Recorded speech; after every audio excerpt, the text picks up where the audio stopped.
Good morning.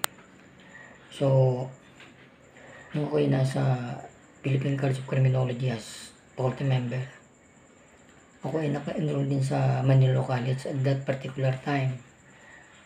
Minsan, natatapat sa final exam namin sa law, yung pa-training namin na semester break training sa Morin Rizal. So, umaalis ako doon ng bandang alauna, like that.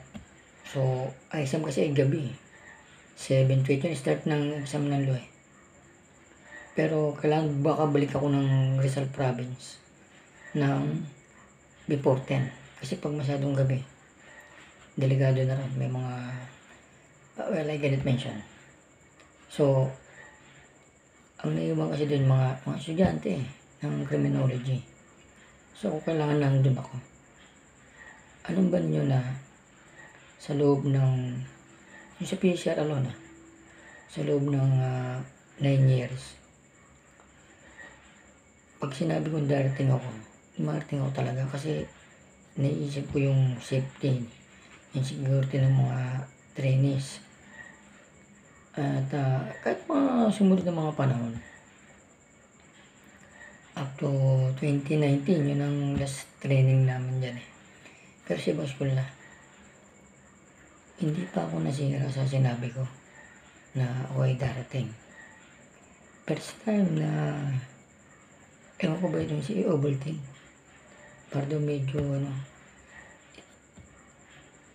paano naman ako makarating dyan? Kayo ang busy. Although kailangan yun sa mga activities mo. Diba? At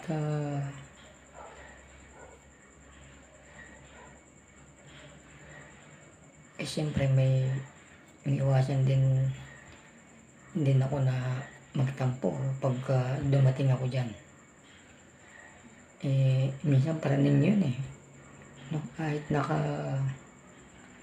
naka-live pinapawisan ako sa mga adlib. Pero I love ko naman yun. Ngayon, hindi pa nga ako nasira sa mga sinabi ko. Kasi yung binanggit mo parang parang tinadyakan yung bayag ko. My goodness. Anyway, siguro naman maintindihan ito nung isa. Just to recover my name for that purposes. I will be there. I do not expect na mababanggit niya yung ganun. Kasi, first time na. Iba talaga mga taga-probinsyang yun. Oo nga Pero anyway, yun nga. So, siguro maintindihan ito ng isa. I need to prove my word. Okay? So, pero papagupit mo na ako. Alright.